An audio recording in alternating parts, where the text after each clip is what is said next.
going to present my screen. And what I'm going to do here is I'm going to go through a presentation that's not very long, but there are a series of slides, some graphics, and some visuals. And then I will come back to the group and I will ask folks if they have any questions. If you have a question during the course of this presentation, while I'm actually talking through the slides, please feel free to put it in the chat box. If you want to wait till afterwards, that's fine as well.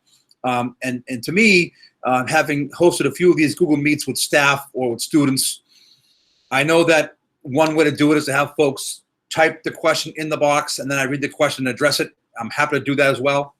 I would also invite you to type in the expression or the phrase, "I have a question." And then at that point, I would call on you to unmute yourself so that if you have a follow-up question, we can handle that in real time. And so that I would ask you to unmute yourself. You can ask your question, I'll respond. And then if there's a back and forth there that would further address your concerns, I think that's a more efficient way to handle it. So it's up to you entirely what you want to do there and how you want to ask your questions. I will entertain questions in both through both manners. And I'm going to present now, so bear with me one moment.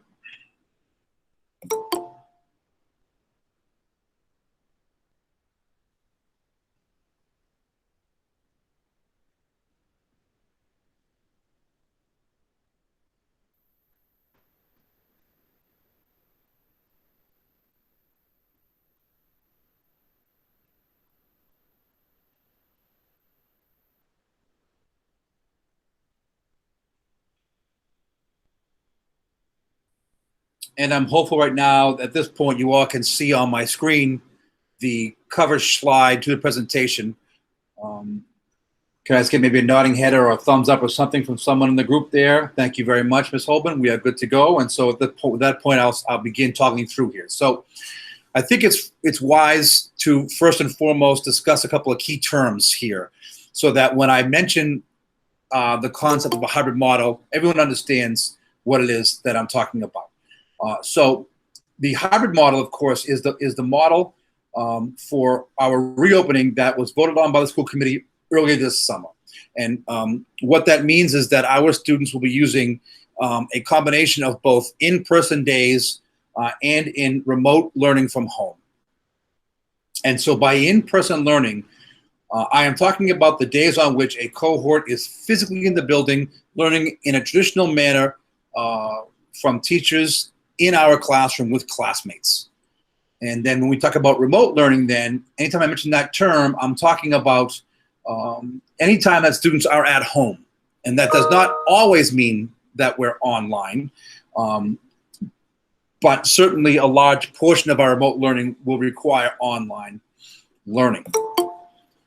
And of course, as a part of the remote learning, we're talking about both synchronous and asynchronous learning. And so synchronous has to do with when we are all joining as a class, teachers, students together, and there's that real-time teacher on the screen, students on the screen, instruction happening. We'll also be using and relying on asynchronous learning while we're at home, which is when information is posted to Google Classroom, and there are instructions and there are assignments with resources and materials that students can access at a time that is convenient for that particular student. We will be using both of those models in our remote learning model.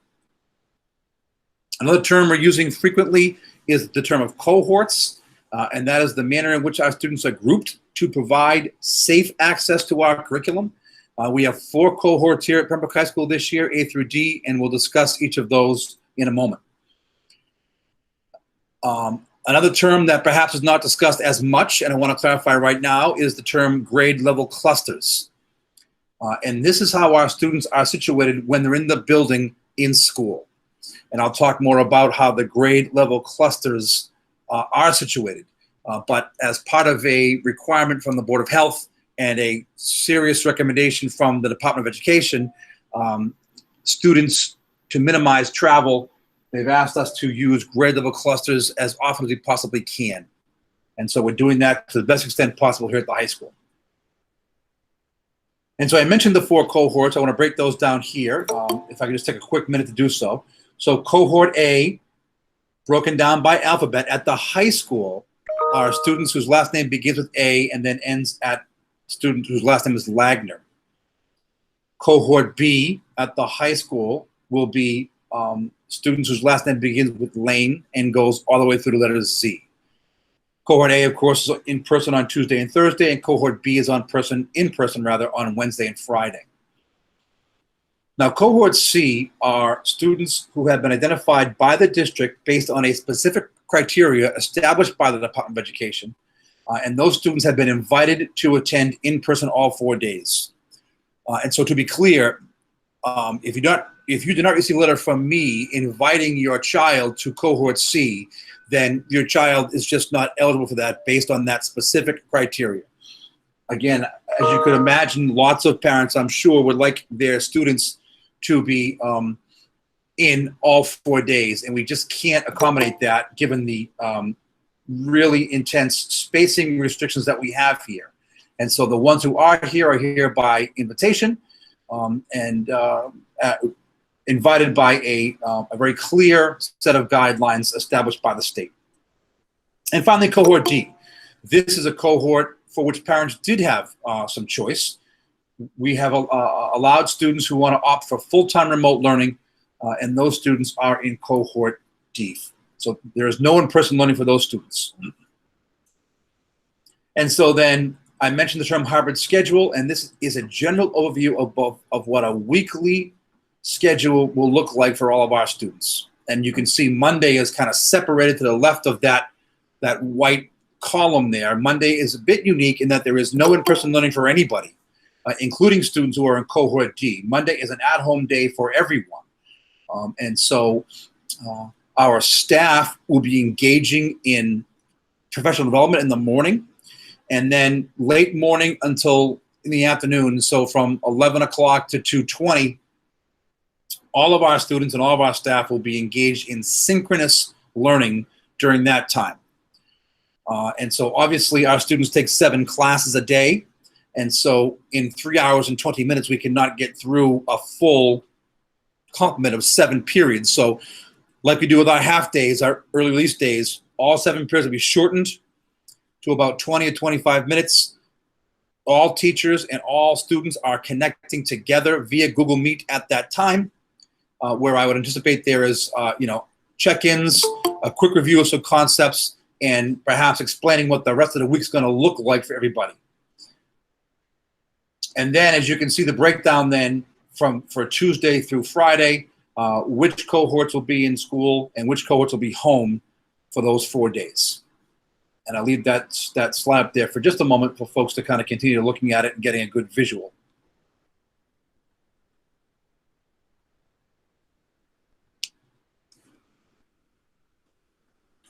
And again, so this will be posted online so that if you ever want to see any of these slides again, you certainly can. And so I want to talk a little bit now about grade level clusters. And as I mentioned earlier, it is designed to minimize movement throughout the building. Each grade level will be assigned primarily, to the best extent possible, to a wing in our building. And for those of you who have had children in the school before, you know that our wings are assigned by department. We've got a math wing, an English wing, and so on and so forth.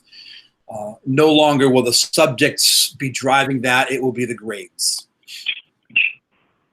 And so because we have a healthy complement of elective courses, and those courses are mixed grades, that is going to require our students to sometimes travel out of the wing. And we are minimizing that, obviously, but we can't prevent it. However, to help with the safe travel from wing to wing, we have clearly marked one-way and two-way hallways and staircases so that our students, during passing time, can be safe and distant from one another to the best extent possible. It's important to note that all this information is going to be shown to our students, and we're going to do that both virtually and in person during the first week of school. And so I envision creating a presentation just like this one, geared towards the students, and I'm going to post that. My goal is to have that posted by next Friday so that students can access this from home as well. And then when they come in the building on next week, we will be certainly providing programming so that they have a full understanding of all of the things that we're talking about here as well. And so I thought it'd be smart to kind of go through our day chronologically as best as possible, what a day will look like. And that, of course, would begin with the morning and the drop-off, all right? Our arrival, for those of you who have had, again, students in the school, that's about a 30-minute chunk of time where our arrival is kind of staggered, and at times the traffic can get a little much. We do the best I can to facilitate that. We're going to have to work really hard together here to make it work. I'm optimistic it will, based on the fact that we're going to have half of the number of students coming into school on any given day. And even though more students will be driving, I think because bus transportation, I understand folks are opting out of the bus. I still think that with 395 students coming to the building on one day and 380 students coming into the building the next day, I think it's going to be manageable. So our school day begins at 7:30. That has not changed. And our buses will drop off in the front loop. And so if you see the graphic to the right-hand side of the slide here, the overhead view of our campus, the bus loop is here, indicated with the green arrows. I am going to ask and do a much better job of really following through with keeping the bus loop open at all times. Sometimes parents like to kind of scoot in there by 7 o'clock because our buses don't stop rolling into until 7:10. And parents have kind of tried to come in there at 7 o'clock, and I've allowed it because it really hasn't interfered with very much. This year, we're going to have signage out there, some cones out there. A human being will be out there. We cannot allow students in that bus loop at any time during the drop-off in an effort to streamline everything. So I would really appreciate your cooperation there. Please do not pull into the bus lane at any time. Instead, I'm going to ask you to use the front parking lot, the faculty parking lot, for the drop-off.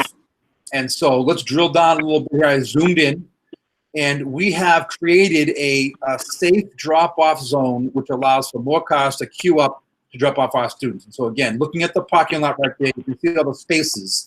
We are going to usurp those spaces that are along the side of the lot there as a designated drop-off area. We are not going to be allowing any of our faculty to park in that line.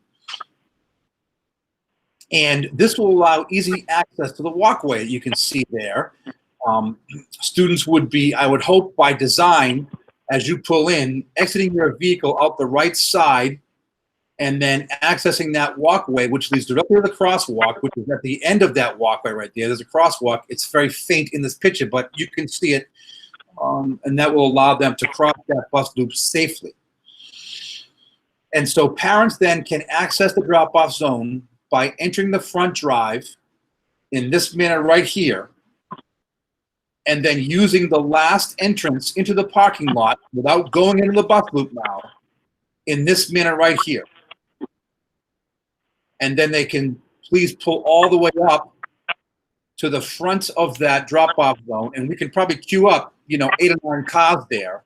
And if we even had to then, if the line backs up into the parking lot where that gray arrow is, that's completely fine. We can accommodate that. We would be able to accommodate as many as 20 cars there to allow students out of the parking space, out of the car rather. And then you would just, when you leave, you're going to pull right out of the front entrance to our parking lot. Now that entrance is usually a two-way entrance. In the morning, we're going to make it a one-way entrance so that cars pulling out, you don't have to worry about cars racing in there. It'll be difficult for a parent to access the drop-off zone if a parent is entering in that front lot, that front entrance. So we're going to rather ask folks to take that circuitous route where they pull up to the last entrance, they pull in the main drive there and take that left-hand turn just before the bus loop and then pull up through the drop-off zone. And again, I'll leave that graphic there for just another couple seconds for folks to kind of wrap their brain around it. And I'm happy to answer questions about that as we get into the question portion of the presentation.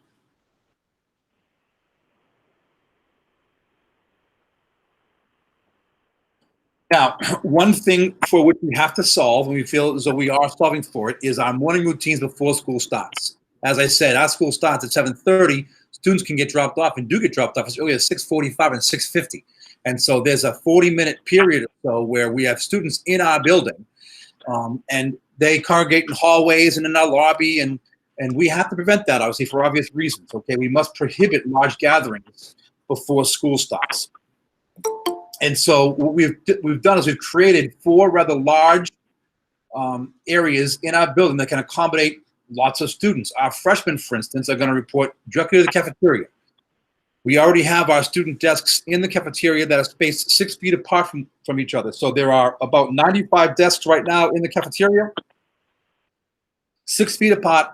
And so students can report, the freshmen can report there, take a seat, and they'll be safely distanced from one another. Our sophomores are going to report directly to the auditorium, where we already have spacing indicated 6 feet apart. We can fit it somewhere in the vicinity of 78 or 79 students in the auditorium.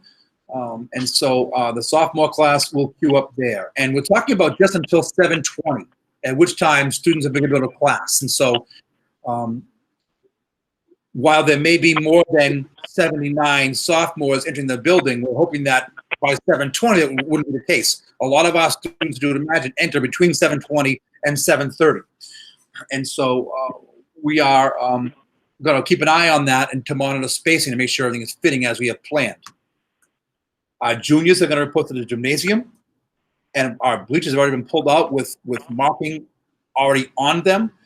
And again, the gymnasium fits fewer students than the auditorium, but I also think that many of our juniors are going to be driving to school with friends and classmates, and so we have by nature anyways fewer juniors in the building between 7 o'clock and 7:20.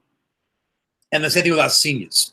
All right, the seniors arrive by, again, it's understandable. They arrive certainly later than all of our students because overwhelmingly so our seniors drive and park on campus. So the library is their area for students who get there before 7:20, and then from 7:20 to 7:30, students are reporting to their classrooms. And so that's how we hope to create a new morning routine, a safe morning routine for everybody.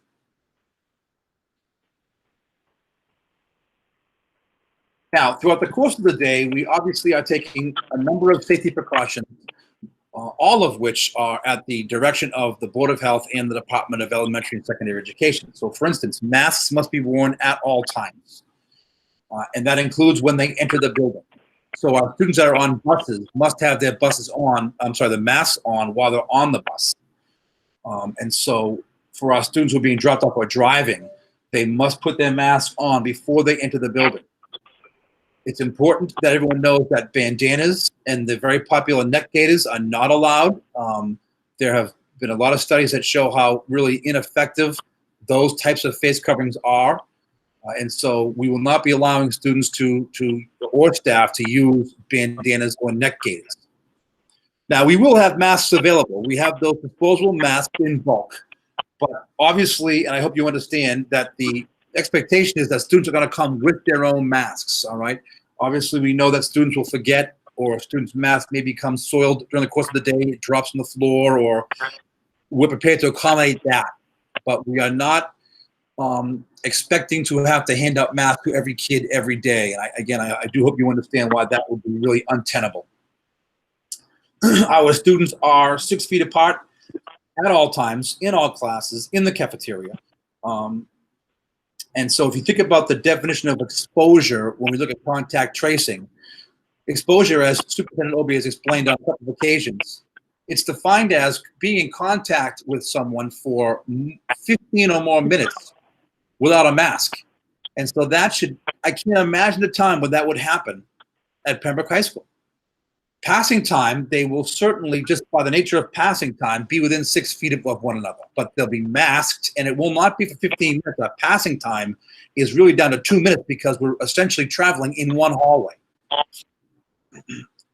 So we have clustered those grades to minimize travel as a safety precaution. We have one-way traffic halls when possible, and that's possible an awful lot of time. There are a couple of main hallways that we're making two-way, but those hallways are wide, And so we'll be able to spread out in those two-way hallways. We have clear sanitizing and cleaning procedures. Our custodial staff is well aware of them. We have worked with them on this for the course of the summer and certainly the past several weeks. So they know what to clean and when to clean it. Our students will have access to sanitizer in all classrooms and common areas. The district has also purchased hand washing stations. And so there'll be plenty of opportunity for our students to make sure their hands are clean and sanitized. Those hand washing stations that we purchased will be stationed strategically. So I'm thinking about the main lobby certainly is one of them. The major corridors of high traffic areas, those are logical areas to place those hand washing stations. Within our bell schedule, there are 2 mandatory built-in hand washing breaks. And so to be clear, students can wash their hands as often as they would like. In between classes, they can ask for permission during a class. On their way to lunch, during lunch, but as a matter of routine, the entire building will be pausing for built-in hand washing breaks twice a day. We are also doing the same thing for mandatory mask breaks. That does not include the lunch period. During lunch, obviously they're taking their masks off, so that will be a third time for them to have a mask break. And as I talked about this with staff today, this week, what a lot of teachers are envisioning is, after a period of direct instruction where they've reviewed a concept, and then there's an opportunity for students to kind of work on some problems individually, that would be a time where a teacher could say, take your mask off and do these 10 problems. So take your mask off and read, these 4 pages, and then we'll come back and talk about it together. Again, our students are 6 feet apart.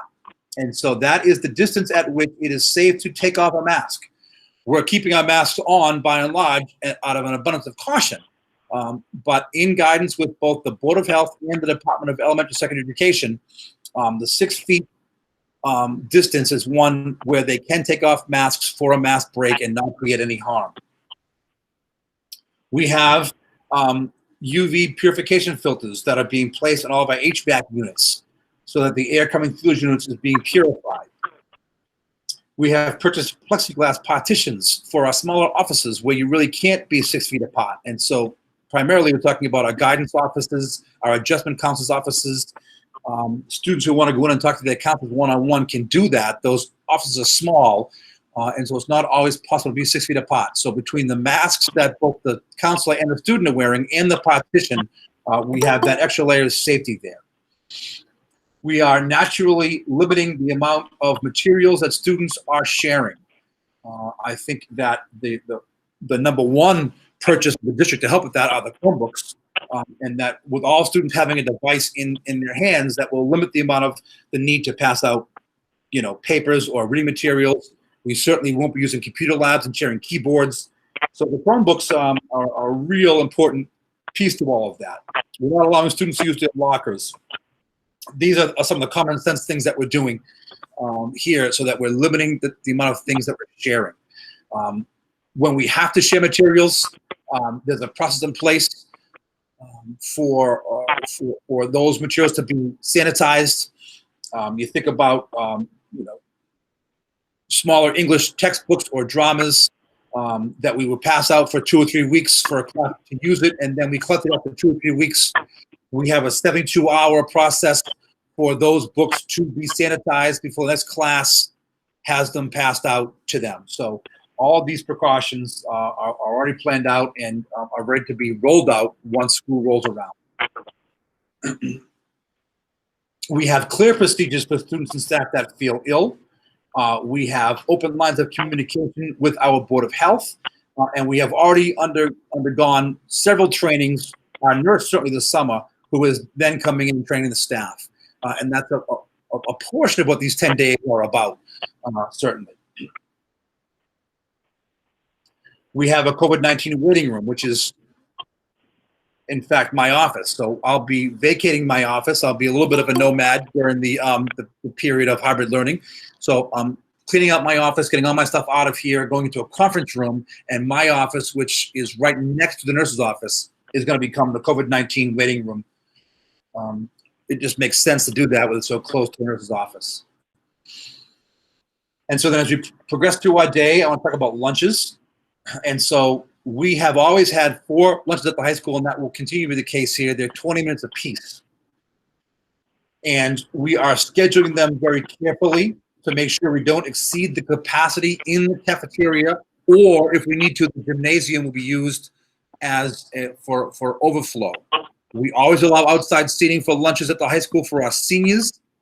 I would imagine that we're going to be allowing other students to go outside as well, not just seniors on those nice days. If they want to have a seat outside, they certainly can do that. So we're not expecting the capacity to be a problem during lunches. As I said before, we have taken out those cafeteria tables, and we have put in their place student desks that are 6 feet apart, all facing the same direction, which is what's required by both the Board of Health and the Department of Education. Now, students will move through the cafeteria line as usual. When they enter the cafeteria, they go into the serving area to grab their lunch, and that will happen as usual with a couple of exceptions. One of those exceptions, of course, is that there'll be markings on the floor to keep them 6 feet apart. The menu will be designed with grab-and-go items, and so by that I mean we'll have pre-made salads, pre-packaged salads if a kid wants a salad. We have pre-made deli sandwiches if a student wants one of those. We have hot sandwiches, whether it be beanball subs or chicken sandwiches, but they will not be the traditional hot ones that's served as in like a plate of spaghetti and meatballs, or a plate of nachos, very popular at the high school. All of the items will be grab and go so that there's no real serving of food in a traditional sense. We will have prepackaged condiments and utensils for students to grab and go as well. And usually we have 3 registers for our students when they come out with their lunches. Now we're going to have 2. And again, because we're going to have far fewer students in there, we can certainly still get students through with 2 without taking up any more time out of the students' lunch period. And it provides more space for everybody as well. I want to talk a bit about what the remote Monday schedule is going to look like. I alluded to it a little bit earlier on, but again, in the morning, it's PD for our teaching staff, and then in the afternoon, it's that synchronous learning opportunity for all of our teachers and our staff.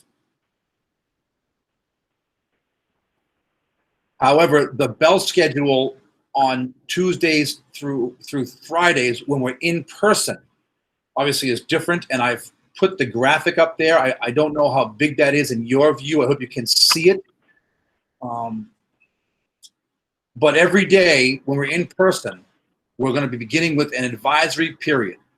It's about 10 minutes, and that essentially is the same person as their period 1 teacher.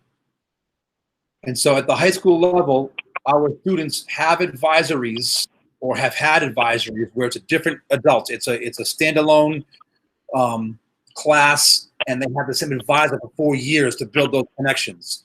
This year, we are unable to do that. And so everyone's period 1 teacher will serve as their advisor, and they report to period 1 at 7:30, and from 7:30 to 7:40, there'll be a standalone chunk of time for checking in. All right, how's everybody doing? You're coming back from 1 day or even 4 days away from school. How can I help you, get yourself oriented for the day? What needs do you have? Let's regroup here.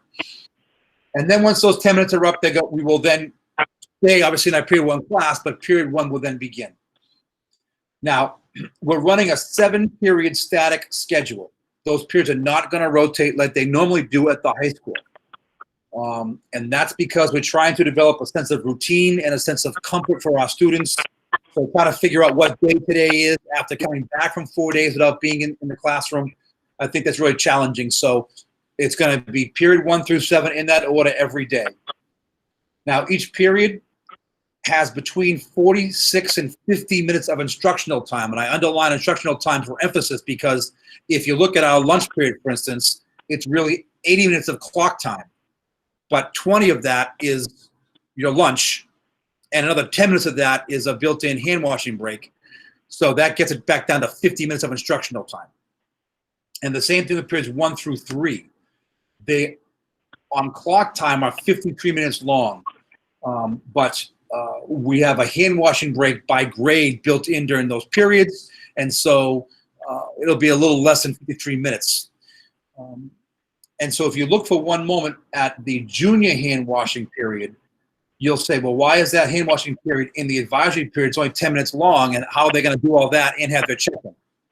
And the answer to that is because the junior wing right now, anyways, is the science wing. That's where the junior grade level cluster is going to be. All of our science classrooms have sinks in them, and they have as many as 12 sinks in them, as a matter of fact. And so we should be able to get a cohort of kids, and a cohort would not really be any more than 14 to 15 kids, to wash their hands during that period of time in very short order. You'll also see on the schedule that period 3 and period 7 are our built-in mask breaks. And again, the lunch is also a mask break. So it'll be 3 times during the course of the day where they can have that opportunity to take the mask off. Now, the bell schedule at home on the at-home days is still very much being created. This is what's posted on our website. This is what was discussed at school committee, for those of you who have been in tune to those meetings.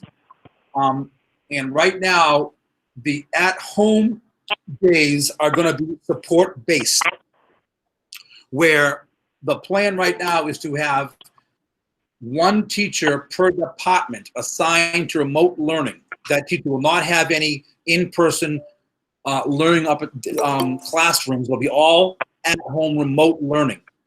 And so a math teacher who is home, or assigned to remote learning rather, will have 5 periods during the day, at which time, and scheduled and broadcast to everybody, at which time he or she is available for various grade levels of math for support. So that if I am a junior and I am in Algebra 2 and I'm in cohort B and I have been sent home on, on Thursday to do my math work, and I'm home Thursday working my math work, and my teacher has resources for me posted there, and I'm looking at videos and everything else. If I'm struggling with that or need to connect, I would then go to the period designated for Algebra 2 math support. And that's from 11 to 12. And I check in there with a math teacher from Pembroke High School who will help me arrive at a solution to that problem. And so right now we are looking at being able to do that for our 5 core departments: English, math, social science, and world language. We will dedicate 1 full-time teacher who is responsible for the remote learning in all the cohorts. Well, I should say all the cohorts, A, B, and D. And I'll talk about cohort D in a moment. And so that's the plan right now, and we are working as hard as we can this week in particular to finalize all that. A lot of it has to do with teachers and the documentation they're submitting to be allowed to work remotely. Right now, things are lining up pretty well to play out as I've just described. I'm sure there'll be lots of questions about that in the chat box, and so I know I'm going to move on, but I'll answer all the questions you have about that part of it at the Q&A session. In fact, we're at the Q&A session. So I am going to stop presenting at this time.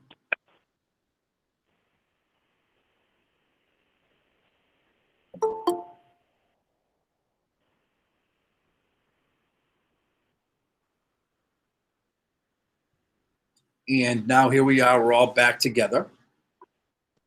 I'm going to the chat box. And so again, if you prefer to type in, I have a question as I'm going through these in order, I'll be happy to ask you to unmute yourself for that, I think, more efficient back and forth.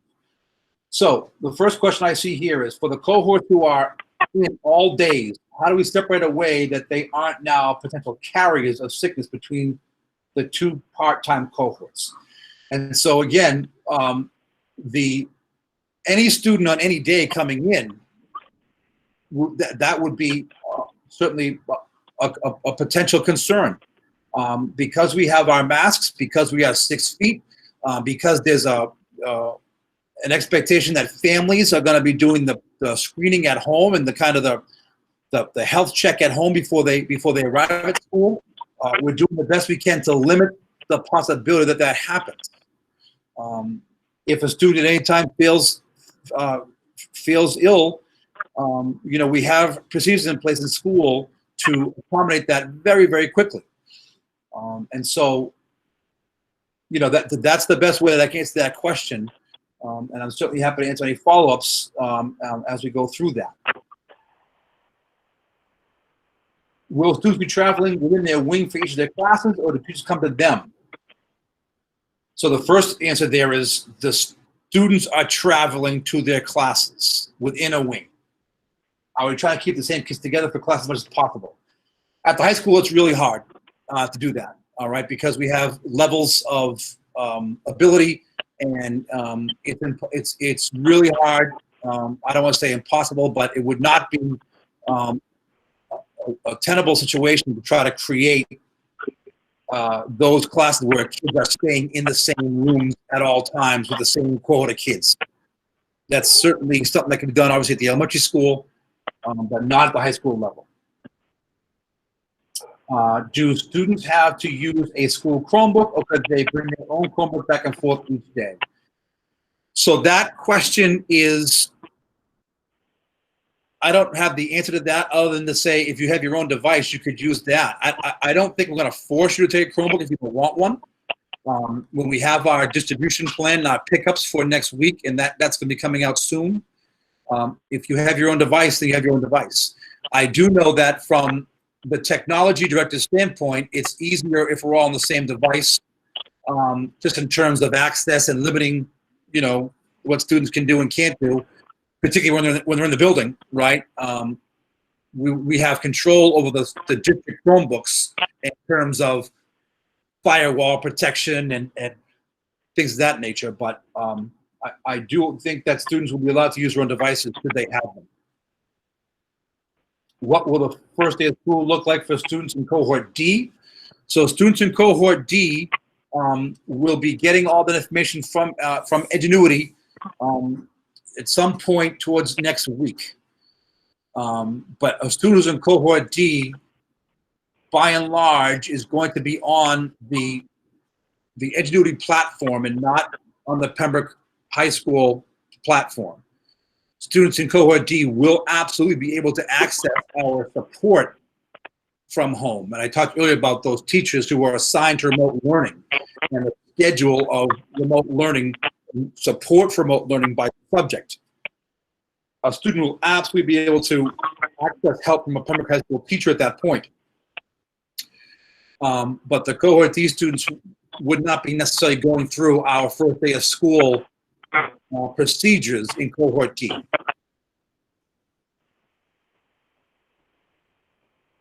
What does a week look like for students in cohort D? So their week, again, would look like what Edgenuity needs it to look like. That is primarily asynchronous learning there, where they do have an online teacher who is responsible for posting and grading materials and posting resources. They have office hours for check-ins as well, so you get that live connection.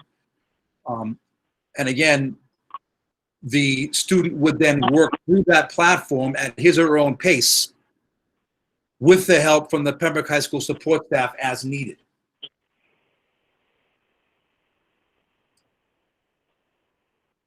Ms. McManus, you're asking, why do these say support for the at-home learning? I hope I've answered that question for you. If not, please just reply back down in the chat box. I've not yet fully answered that question. Will there only be one elective time for two electives at home? One elective time for two electives during at-home learning days.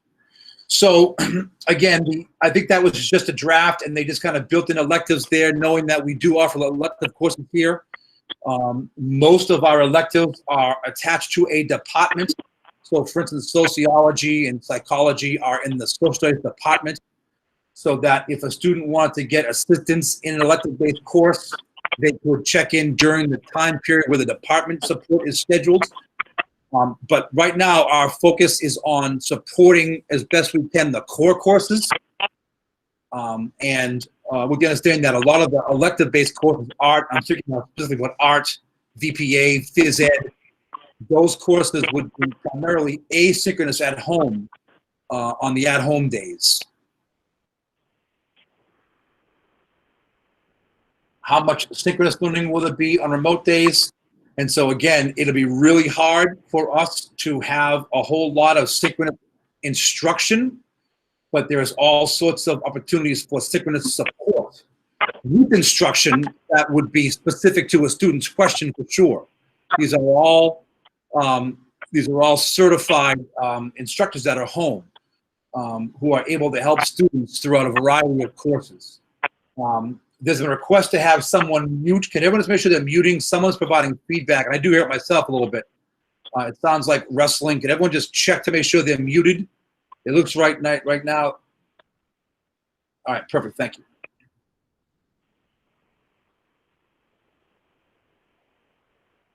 When we get more information, if we have chosen fully remote.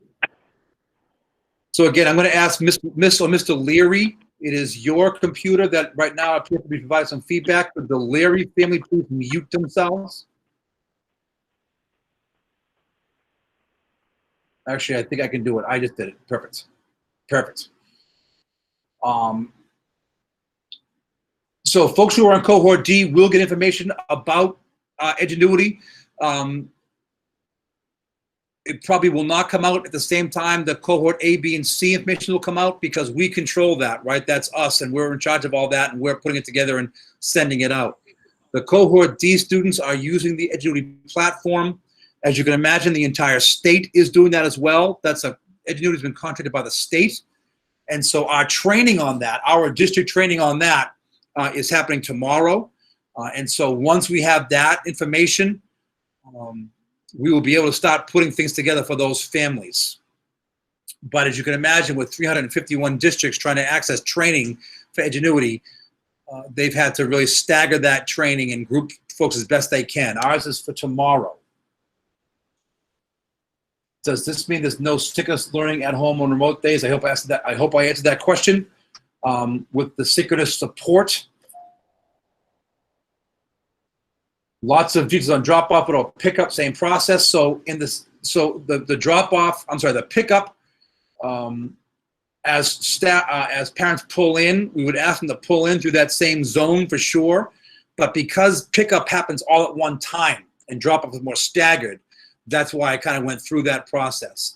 The pickup is going to be the same as always is. There is no plan to stagger dismissal for grades at the high school level. It just doesn't work that way.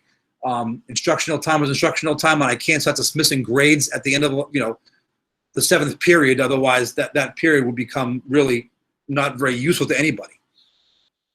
So we're going to have the pickup happen the same way it always has, where our parents pull in that parking lot up front. And then our kids come out and our buses leave and then our parents leave.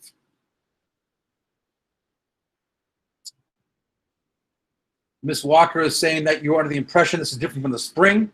Students work remotely have structure. This is different from the spring in a lot of ways. The biggest way is accountability with student grading. We are going to be requiring check-ins on the at-home days, mandatory periods of check-in where attendance will be taken. But we would not be requiring a kid to stay in a support period if the student does not need the support. But there will be times for the day where students are accountable there and need to be accounted for. Again, I'm hoping that you can imagine we don't have the staff to dedicate to students to run a full bell schedule at home. We just don't have those resources. Please explain the grading system for term 1. And so the grading system is going to be what it always is. Our teachers will be releasing with their course syllabi, their expectations and grading procedures. And so we're going with a traditional grading model, all right? Letter grades and homework and quizzes and tests and projects. And that varies from course to course, teacher to teacher. What I can tell you is that our end of year grade are usually created by taking the 4 terms at 20% and having 2 exam periods at the end of each semester. We're at 10% to get a 100. We are working right now as a leadership team about what we want to do with those 2 weeks. And do we want to continue that, or do we want to create 4 terms of 25% evenly and somehow embed the exams, within the terms. And so we are working with that as we speak, but the actual grading for courses will happen as it always has in a traditional manner. A question about time for 504s, seeing SLT. I'm not quite sure what you mean there, Ms. Killam. Can I ask you to maybe unmute yourself and you and I can maybe talk that through a little bit? Yeah, so if I had a child that usually during Titan time would maybe once every 2 weeks go see someone in speech therapy, how would this be scheduled? Because I would think something like that, or maybe people that have other issues would be better off doing that in person, but it doesn't appear that there's a lot of time allotted for that in the schedule, understandably. So I didn't know if that's going to be done maybe through video or if there are any plans for things like that or allotting times for those. Right. So thank you for clarifying that. Yeah, so students who have services through a 504, and really those services are provided through an IP, that will all be built into the individual student's day, depending on those needs. That's on a case-by-case basis with the students. And so obviously all of those things are going to be happening through a variety of ways, both in person and remote, certainly. But the answer to that question is specific to the child's, and it will be built into the child's day for sure. So they'll reach out to the child. Correct. The therapist or whatever will reach out to the child. Okay. Correct. The student's liaison, special liaison, will work with the student and the family to understand how those are going to happen. Okay, thank you. You're welcome. Can you remind us of the pickup times for devices? So, Ms. McManus, we don't know that yet. All right, that is going to be rolled out in the very near future. We understand there's a lot that we're trying to solve for in the next several days, and that's why we are very grateful to the commissioner for having these 10 days before the first day of school so we can work through all of these moving parts. So the first day of school for Cohort B is a good question. There will absolutely be requirements for the students in Cohort B on the 15th. And so there will be times where they are required to check in to access remotely information around what they'll need for their courses and things of that nature. Obviously, the students who are in Cohort A are going to get that more traditional first day of school, welcome back kind of stuff that the folks in Cohort B are going to get on Wednesday. They're going to get their traditional welcome back, opening day, all that other stuff. But on the Tuesday for the Cohort B students, there will be stuff posted, and there will be a requirement for those students to access materials from their teachers on that day. And all that will be communicated before the end of next week.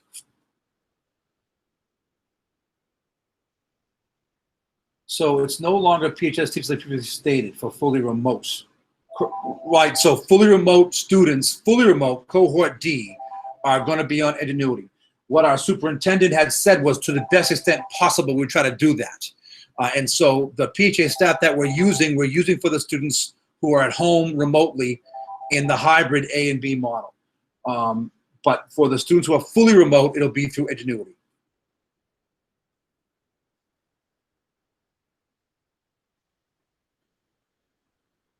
Can Cohort D students use devices at home? Yes.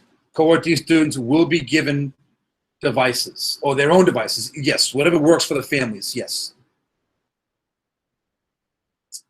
Ms. McManus, I'm still understanding. That seems to infer there'll be no instruction, just support for questions. I'm not following. So I think you are following. That's exactly right. So that students will have time to ask questions and get retaught materials that they don't understand. But right now, the model at home is going to be support-based, but there'll be a certified teacher there. And so if a student needs something retaught to them, they will have the opportunity to ask for that there from the teacher who is working with them remotely.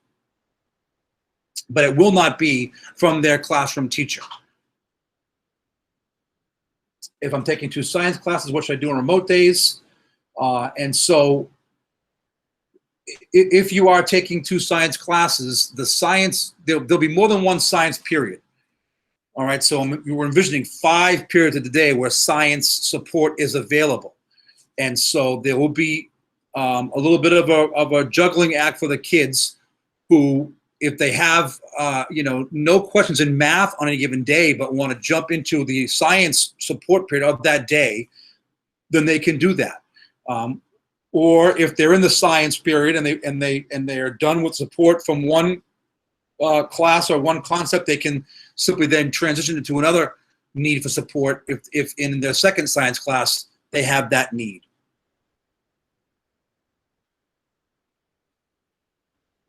Are there mandatory check-ins with teachers on remote days? Yes. So on the remote days, there will be mandatory check-ins when cohort A or B are at home on Tuesday through Thursday. If a student has to quarantine, will it be an excused absence? How will they be supported at home on those missed days? So the first answer is yes. We are still very much waiting for the state to release how districts are supposed to be handling attendance policies. But obviously we've had district-wide conversations, and we are certainly prepared to create excused absences that are unique to the COVID-19 world in which we live. How will they be supported home on those missed days? And so, again, because we will be having a lot of materials posted asynchronously, students will be able to access those materials while they're home, and they'll be able to access the support that's home as well. So that if I'm a cohort A student and I'm traditionally in class on Tuesday and Thursday, but I'm home, those support periods are still going to be there. So they could stay current by connecting with their teachers in an asynchronous manner. And our teachers will have time after school as well for check-ins. You also could access the support from home from the other teachers who are scheduled to do that. A lot of teachers in the past have been very quick to enter zeros in the Power School, even from an excused absence. Will there be any modification to this year? Yeah, so that is a school committee expectation that they do that. And the reason for that is so that everyone can understand what happens if you do not make up this work. I understand that by trying to be proactive and letting kids know how important it is, we are creating an anxiety because now there's zeros and my grade's gone down. I personally understand that point very, very much. I do not know if there'll be any adjustment to that expectation, but we can certainly discuss that because I do get your point. And I do understand that we're in a world where folks are encouraged to be home if they're not feeling well. Things that we would normally power through, we're being asked to not power through. And I get all that too. So we're prepared to make that adjustment if that's something that the committee decides we should be adjusting. So Ms. Tremblay is indicating there's a lot of information about Ingenuity on their website. And so thank you for that helpful tip. Will cohort A and B, will the A-B cohort day flip at all due to the holidays, causing the cohorts to go on opposite days? So if there's a holiday on a Monday, the remote Monday day will not be happening. So we're going to jump in Tuesday on a cohort A-B schedule. For holidays during the middle of the week, there is going to be an adjustment to that. And we are working on all that to get that schedule completely pinned down, all right, before the start of the school year. Can you discuss what the goal is for how much learning will take place in comparison to a normal school year? Is it the intent that students will get through the entire course this year? So that's a really great question. And so we are hopeful that we're back in in-person learning as soon as possible so that we can really get back to the regular routines. The Department of Education is releasing what they're calling power expectations, the power standards, so that our staff knows what the key concepts are for success at the next grade level. Those were posted certainly last year. They'll be modified again for this year. And so the plan is to get through the curriculum and the expectations, the power standards as released by the Department of Education. That is going to require students while they're at home on the off days to get that work done, which is why we are having these mandatory check-ins and the system of accountability that we have. And so our goal is for us to get through all of those newly revised power standards by the end of the school year. And again, those standards are created with the idea of having success in the next school year.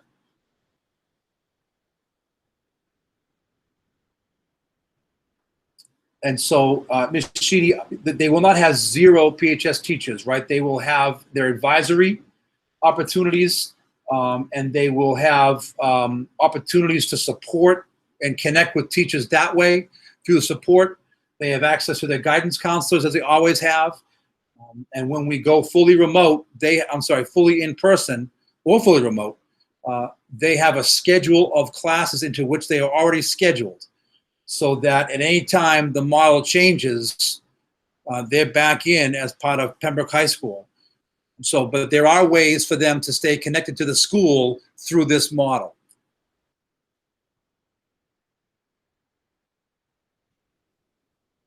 PSATs happening during the school year, Ms. Yarrington, is an excellent question. I am not confident of that. Obviously, with the extremely limited amount of class time we have, I'm not sure yet is the right answer to that. We're working on it and we're thinking about it, but we're just not sure yet. Is the hybrid plan for term 1? How long should we expect to go? So again, we don't have that information. I don't have that information right now. We're planning things in 6 weeks, but understanding that we have the capacity to go longer if we need to, or shorter if we need to. As I was just alluding to, every kid has a schedule, no matter what cohort you're in, that is a schedule for whether we're 100% remote or 100% in person. And we are prepared to seamlessly transition into that when we need to. But when that happens, is going to come from someone else. It's certainly not going to come from us. How much actual instruction is going to happen on the hybrid model? Sounds like kids are going to be loaded with homework to fill, to fill 3 days remote in addition to their typical load. I mean, I don't know if they're going to have their typical load of homework. I think there'll be an expectation of work to be done during the school day when they're at home in the hybrid model. Don't forget that there's a 7-hour and 13-minute school day, or 7-hour and I think 5-minute school day that our kids go through. And so there's an expectation that kids are going to be doing work at home in the hybrid model. And we're going to be supporting them as best we can to do so. Classroom teachers are posting resources, whether that's video tutorials of themselves teaching, whether that's other resource materials, and then we're going to have a live person at home with whom students can be accessing or checking in, with whom they can be checking in to get through that work. What is the recommendation for the remote day? Students, when they are not comfortable with the teacher or class and won't necessarily speak up to ask a question, will they be given the ability to directly communicate with their assigned teachers? And if so, is there a time frame for the teacher to respond? And so that is something that we certainly can accommodate. The guidance counselors are going to play a really big role there, or adjustment counselors. If there are students who are not comfortable chiming in, there are certainly other ways to do that, via the chat box, via email. And so absolutely there'll be a way for that to happen. We have a turnaround time expectation of email for our staff of 24 hours anyways. If during the class, there's a chat box option that I'm using right now. I'm not too certain the teacher will be able to toggle into an email at that time, but I would think that the teacher will be able to get back to a student in a reasonable amount of time. But we would need to know that. I would encourage any parent whose child may fit, that mode or that model, that they are certain to communicate with the guidance counselor, so that we are aware of that, and we can help accommodate as best that we can. Has there been planning or time set aside to assist juniors with after high school plans, scheduled meeting with guidance? I know in the past this was done in large groups, which is not done. You're absolutely right, Miss Killam. So during Titan time, we would use the Titan time period to run seminars. That type of informational programming will be happening in the off days, the cohort off days, or the at-home days. And our guidance counselors are prepared to be running those kind of remote informational sessions, both synchronously and asynchronously. And so They will be communicating to their students through their own Google Classroom, through email, that I need all of my, these 15 juniors to meet with me either this Tuesday or this Wednesday, and we're going to review, Naviance and all of those things that we normally get them. There's a plan in place for that to be happening for sure. Will the same content for honor students be available in Edgenuity, or will there be different lesson plans in person versus the remote? So Edgenuity does have course levels. Edgenuity has a variety of course offerings, including AP. And so a student will be enrolled in Honors Algebra 1, or they'll be enrolled in CP Geometry based on what they would be taking here.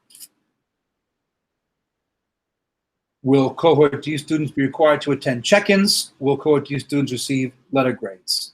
So yes and yes. We want the cohort students to check in to make sure that they are part of us, and they will be receiving letter grades. And that grading will happen with both the Edgenuity teacher and through a Pembroke High School teacher. The teacher who has been assigned to the remote portion of our day will be asked to assess certain assignments from the Edgenuity contact.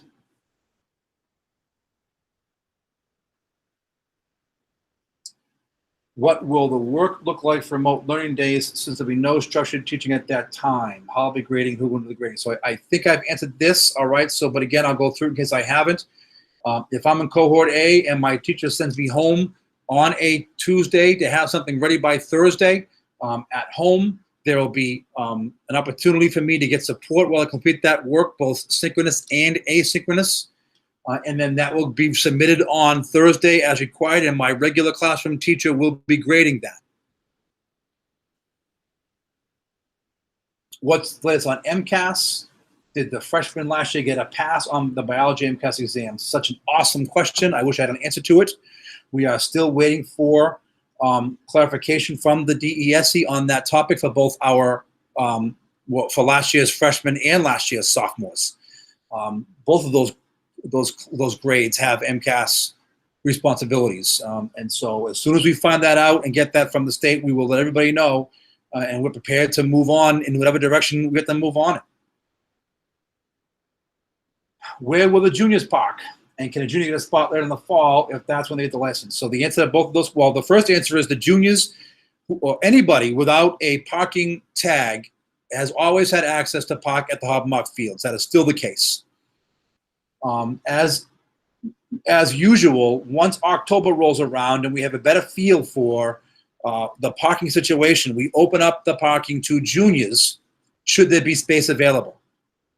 Now, given the fact that we're in a hybrid model, one would argue, well, of course there's going to be space available. There aren't going to be 180 seniors parking. There are only going to be 90. And that is true. However, the problem is that if we assign those spaces then to juniors, when we go back to in-person, that's going to create a large number of parking spaces. So the plan right now for junior parking is what it always is, or anybody without a parking sticker. They will park across the street of Hobart, and when the time comes to open up to more, we will do so. And we do that throughout the course of the year, so that if a student gets a license in November or in January, if we have the space, we will try to run something else for students. If we don't have the space, then Hobart Fields it is. Follow up on the PSAT question, could they be held on a Saturday? I realize a lot of colleges are going to test optional, but it would be good for the kids to get this practice test in. That certainly is, I mean, I get where you're thinking. The problem is getting the resources here, the people here, to proctor a PSAT for 210 kids on a Saturday. That requires not only the bodies who want to do it, but it requires, there's a price tag attached to that. So my first preference is to do it during the school day like we usually do. That's my first preference. I am waiting for the PSAT, or the College Board rather, to release maybe some guidance on that, because we do it all at the same time on one day. We could not do that in the hybrid model. And so will the College Board allow it to be split up over 2 days, given that most schools across the country are in some sort of a hybrid model? I don't know the answer to that question. I do not know. So when it comes up, we'll let everyone know. And to be clear, the at-home remote learning in the hybrid model, 0 teacher instruction beyond the check-ins. So again, unless I am a student who has a question about how a problem is to be solved, and I'm asking that person in real time to instruct me, right, to reteach a concept, that is instruction, and that will happen. However, to be clear, my math teacher who teaches me on Tuesdays and Thursdays will not be able to teach me on Wednesday and Friday because that teacher has classes on Wednesday and Friday. We do not have enough teachers to have an Algebra 1 teacher for a home and then an Algebra 1 teacher for school and have a geometry and have a calculus and have a, pre-calculus, all those things. We don't have the opportunity to do that. And so we feel comfortable with a licensed math teacher or a licensed science teacher being home, being able to help students and instruct them on a particular concept if necessary. But it will not be a designed lesson, excuse me, or class. Do you know what hall each grade level will be assigned to? That's an awesome question. There are people in here who are dying to know, right? So we have a draft for sure, Ms. Yarrington. We have a draft for sure. Right now, the freshmen are slated to be in the English wing, and then that cluster is so big that they're going to be going into the world language wing. The sophomores will be upstairs as well in the history wing, and then trickling into the world language wing. Our seniors, according to the draft we have, is going to be in the first floor math wing. And our juniors, according to the draft we have, is going to be in the first floor science wing. Are the UV purification systems all installed? And if not, will they be installed before the kids start? They are not all installed right now. They will all be installed by the time the kids start. As you can imagine, delivery of these items, is challenging, right? With every school in the country looking for them, so materials and supplies are coming in all throughout these 10 days. My understanding is some of those are in, but not all, and our electrician, our HVAC guy rather, is in the process of installing, and will continue to be doing that, and they'll all be installed by the time school starts. Are you able to share the number of high school teachers who are going full remote versus those who will be in person? So that's not finalized yet. Some teachers are still working through the process through either FMLA or ADA or these types of medical leaves. However, at the high school, we are looking to be able to have that happen at least once per subject area. And so I don't know the exact number, but it could be between 5 and 9 or something along those lines.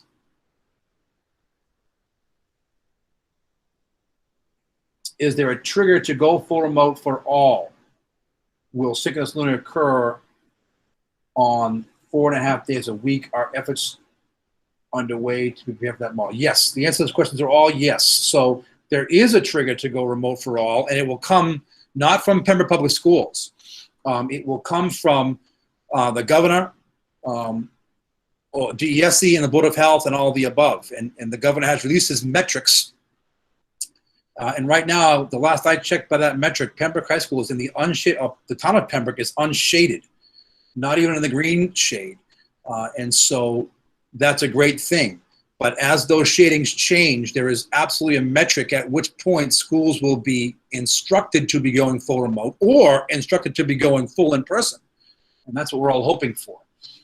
And so when that happens, it will still be 4.5 days a week. That's an excellent question. So we will still envision having the morning PD for teachers and then the 4.5 days of, but that will be completely synchronous at that point. All right, so that there will be bell schedules and there will be, your math is this period, your science is this period, because we then have the staff to do that. And so the efforts are underway and we are prepared for that model for sure.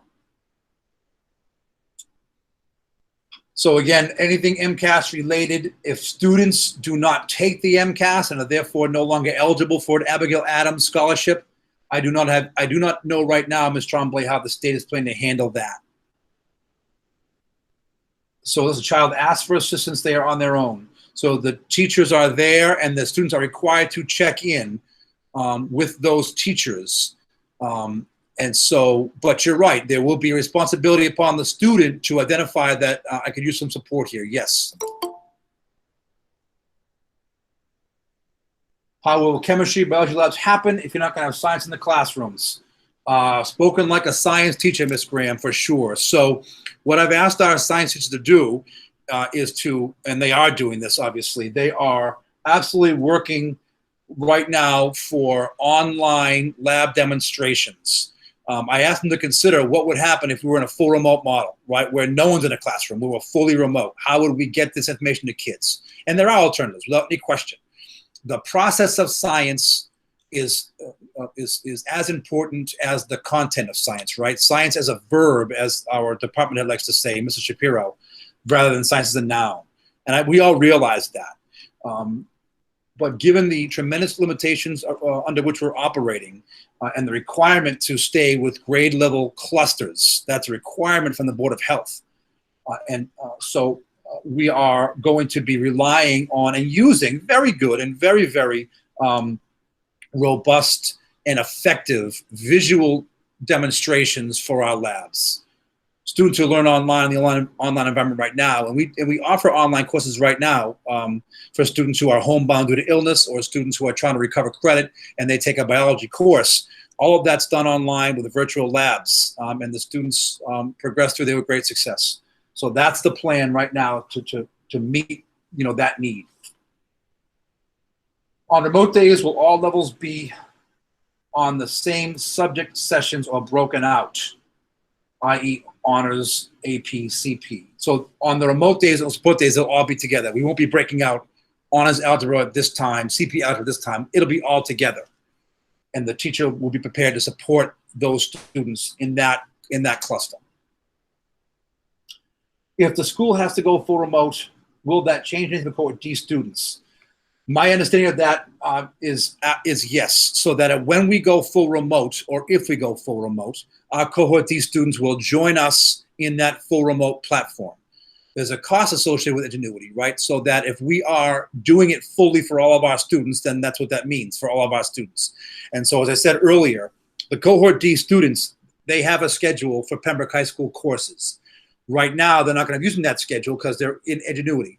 But if we shift to either the in-person or the full remote, there'll be a seamless, boom, you drop back into your class as you would ordinarily be in a traditional school year.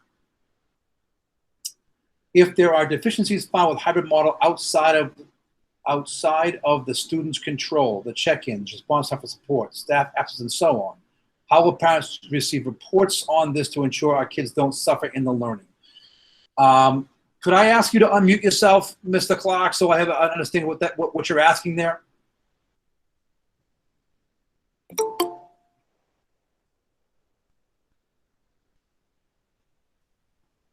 Yourself. Am I unmuted now? You are now. Yes, sir. Go ahead. All right. So with the hybrid model, when the students are at home, yep. Right? Yep. Like I had mentioned before, it sounds there's a lot more of the onus obviously is being put on the student than the teachers unless they ask for that assistance. Okay. Which I think is okay. It is what it is. All right. But what if when they ask for assistance, or if they ask for support, or if the check-ins, or if they're emailing or contacting their teachers, they're not getting a response time within a reasonable amount of time to complete whatever topic they're in? Where's the accountability beyond our students suffering in their grade? So if the student is accessing the support at home, right? So say something is due on Friday and I'm at home on Thursday and I have that teacher in front of me, in the remote sense, and we're working through a problem or a struggle, I'm hopeful right there there's a solution arrived at, and then we go on and there is no suffering of the student's grade. Okay, but what if that doesn't occur?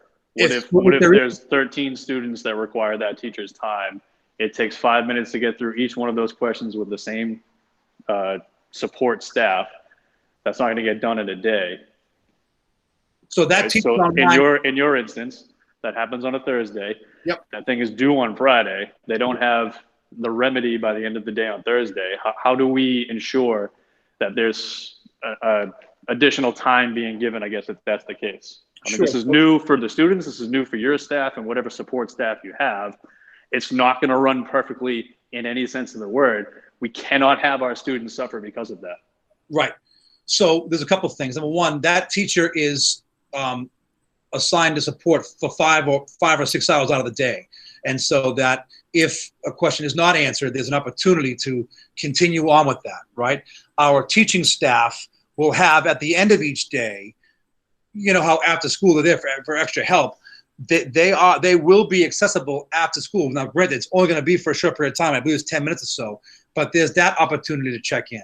There is the email communication where, you know, I tried to access this with Mr. So-and-so. I couldn't get through it, but can we talk about it again tomorrow in class kind of thing. The morning advisory every morning as a student returns to school. That check-in period there in the advisory is specific what that period's for. And then there's going to be the general guidance from me as a principal to teachers that says, look, if you've got a kid coming in who is demonstrating he put out a sincere effort into something in the at-home portion of the day and does not have a perfect submission for you the next day, we need to understand the difficulties and have some flexibility around allowing students to resubmit. You know, reteaching a concept with a student and then allowing the student a chance to do that again. All of these things are in place because you're absolutely right. We do understand it's brand new for everybody, and we are not looking for someone to suffer because of the model, right? That's the last reason why. So I hope that answers your question. What did I leave off here in the box? Will there be any outside learning for students as well as permits? Ms. Littlefield, absolutely. All of our teachers know that they can take their class outside at any time for an entire period or for a part of the period for just a math break. As Superintendent Obie has said, we have ordered a large tent, a 20 by 30 tent, I believe, and there'll be student desks underneath there. And we don't have any desk space, right? At the high school, it's not uncommon at all for our class to head outside and take a seat on the lawn and do what they want to do. So absolutely, that's an option. Question, why couldn't the teachers in a math, for example, have cohort A in person and virtual, and then cohort B have cohort B on both days? Is it a staffing issue? So, Mr. McManus, I'm going to offer you the chance to unmute yourself and talk that through because I'm not quite sure I understand as you are typing it, and maybe as you say it to me, I might understand it better. I apologize for that. No, that's okay. Go ahead. What I'm trying to understand, because the concern behind the question is it's looking like we've got 2 days per week of instruction for the kids, right? So that's the concern behind the question. What I'm trying to figure out, because I also have a student in another school, so I'm comparing plans and trying to understand, is if during a regular year, teacher A has kids assigned to them in class, right? They're teaching every single day those kids in the class, right?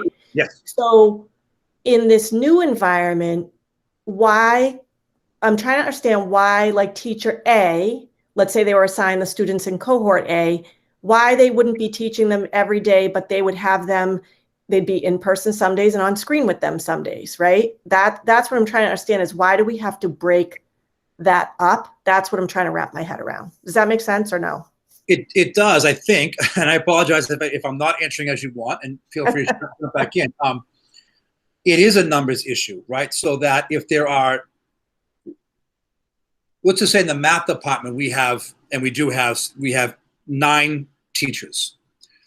Each teacher teaches 5 courses. So that's 45 sections of math that happen in our building every single day. And so that's what that is. We have to make it fit in 45 sections. And that's why some class sizes may be a little bit bigger than others because we don't have the ability to make 2 sections or 2 classes out of something. We've got to combine. And so if you are taking those 9 teachers and giving them all, because our cohorts are spread out throughout the alpha, throughout the grades. So under your suggestion, I would need another 9 teachers to have strictly the kids in cohort B, which is still, it's 5 classes that's meeting every single day.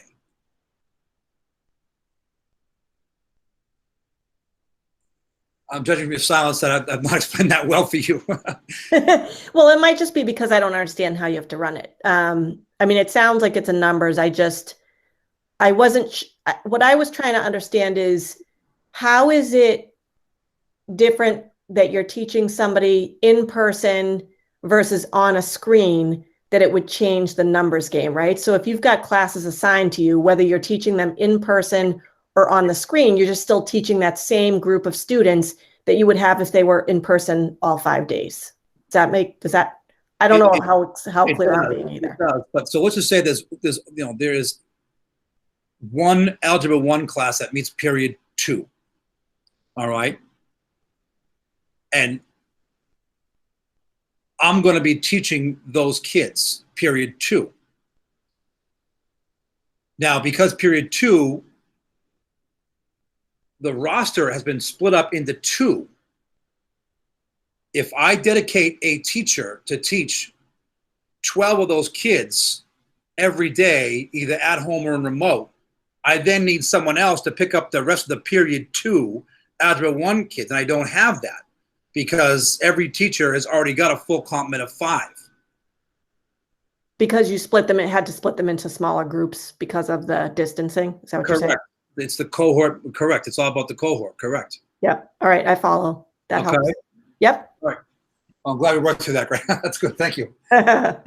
Okay. Yeah. So the same content we taught in the hybrid as well as ingenuity. You mentioned seamless. Is that true for all levels? So it's the same content, like page to page, day to day. That's not true. I didn't mean to give that impression. No. Ingenuity is tied into the math curriculum frameworks so that the scope and sequence of Algebra 1 will be similar to the scope and sequence of Algebra 1 in our building. But if we go remote on, let's just say that there's a change. Let's say we go all in person. I'm going to think positively. Say we go all in person by October 21st. We're all in person. Our kids may be on a certain lesson in Algebra 1, and the ingenuity kids, the likelihood of that being lined up like that's not very likely. However, because we're following the same frameworks, it should certainly be close enough to make that work, and then work together to get everybody back on the same page. All right, we're talking about an ideal world where it would line up just like that, and that ideal world just isn't here. I wish it was, but it just isn't. Will all students log in across grade levels to check in with one teacher during the remote, i.e. one remote teacher for math for all students from algebra through calculus? So it is one teacher. If I answer your question correctly, it will be one teacher at home who is capable of answering questions in all those math courses. And we're going to have a schedule of time that will be different for kids in Algebra 1 than kids in calculus. We're going to try to have the check-in so that if I'm a junior, my math check-in is going to be different than the time that the sophomore check-in is. By and large, our juniors take Algebra 2 or pre-calc, and our sophomores take either geometry or Algebra 2, and so we're going to try to get that schedule so that the check-ins are by different grade/course type. So that if I'm at home and I'm checking in with my math teacher at a certain time because I'm a junior, and my sister who's a freshman is checking in at a different time with her math teacher because she's a freshman. I hope that makes sense. And if it doesn't, Mr. Holloway, just unmute yourself, and I'm happy to kind of talk that through it now with you.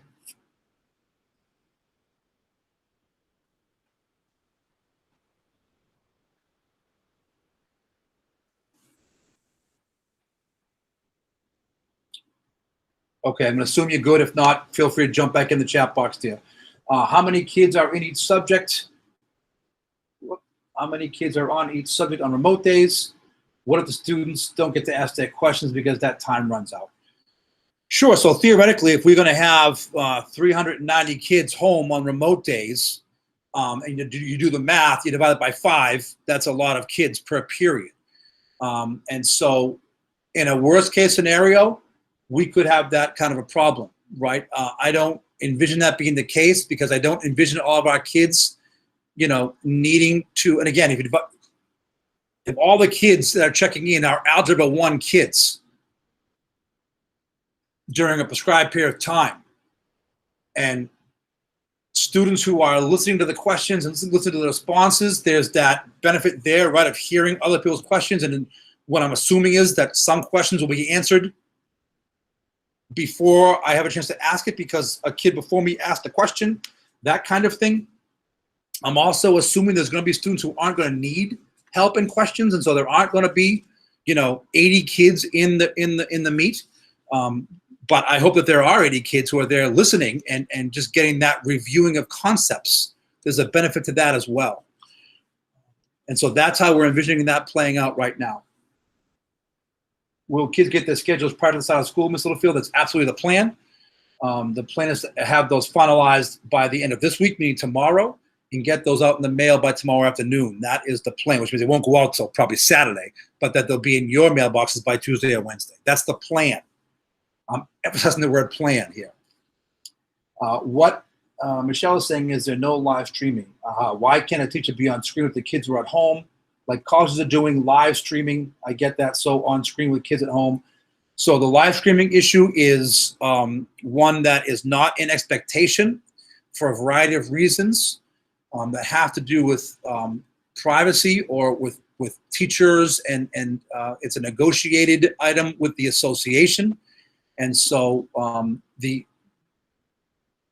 what I've told staff is that if you want to live stream, and there are some who have indicated that they want to, I will support them with that, but that's not going to be a requirement because it is something that needs to be negotiated with the Teachers Association. That's the answer to that.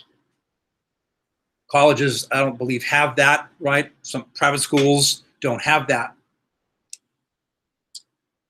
Obviously, there is some concern about the amount of live teaching during remote days. Is it possible that once the FLMA leaves are figured out, that sections of courses will be offered live instruction on remote days? So when I talk about a teacher being dedicated to remote learning for the at-home days, I am assuming the FMLA piece is being worked out. That's what I'm assuming, right? And so I'm already planning as if it has been worked out.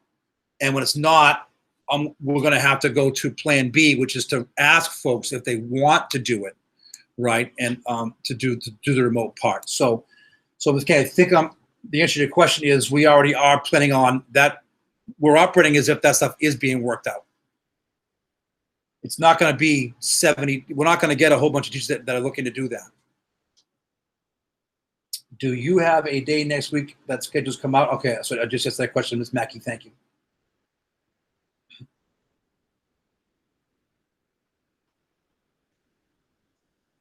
All right. It seems as though the questions have slowed down. I'll certainly continue to hold on in case some start popping in, in case folks are typing. I do understand that there's a lot that we are telling you we're going to get that out to you as soon as we get it. And I get how frustrating that can be. I just hope that you all understand that some of that's out of our control, and some of the information that we need to complete puzzles we've got it very recently. And so once we get the puzzle piece, we're going, right? We're working. So I am very confident that between the rest of this week and all of next week, we're going to have everything ready to go that we need to go for sure. Will the newly revised power standards affect APs as well? That is a College Board function. It is a College Board function. So it's a good question. Last year, as you know, or maybe you don't know, but if you had a student who took an AP class last year, you know that there were significant adjustments to their standards and to their testing. From what I've heard through the grapevine, they are not planning on adjusting their test any this year. But it's, in my opinion, way too early to call that. Way too early. So that's out of our hands entirely. All right, and so the College Board will pump that out as the year moves along. So there is not going to be a freshman orientation. We are offering tours, and then all of the information that we, the logistical ins and outs. This presentation here. I'm doing one for students as well. We'll be posting kind of the protocols and the procedures for everyone to have before they come to school on Monday. But if you are interested in a freshman tour, that was a link that was sent out to your email from Mr. Ricks and Miss Kelly. Those tours are happening all next week, Tuesday through Friday from 12 to I think 2:30. Please access that link and sign up for a group of 10 tour of our building.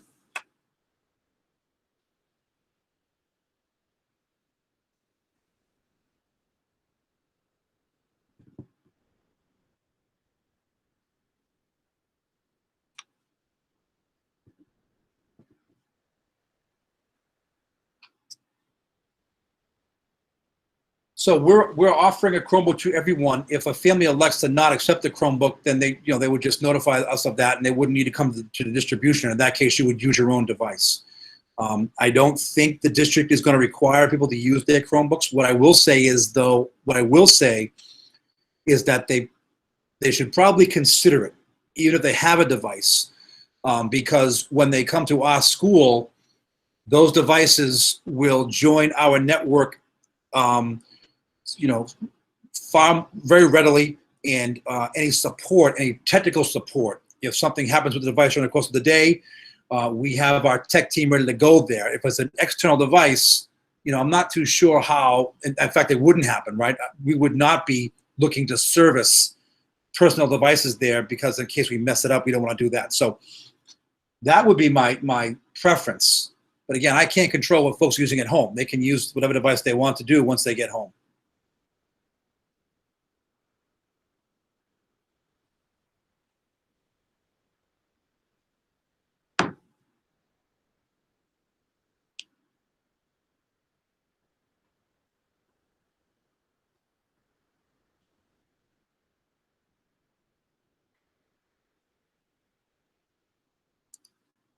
You are very welcome, Ms. Littlefield. Thank you for asking them. They're all good questions, and everyone's learning from them.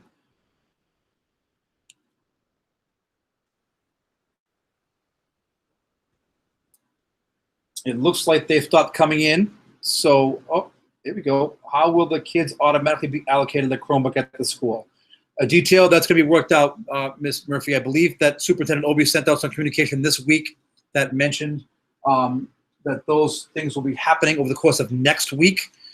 And so that sounds to me as though there'll be some kind of pickup schedule arranged during next week. I say that understanding fully that's what I think is happening. That could change. And if it does, I do apologize. As you can imagine, handing out 840 Chromebooks at the high school alone is quite a challenge, let alone the 2,000 plus throughout the district.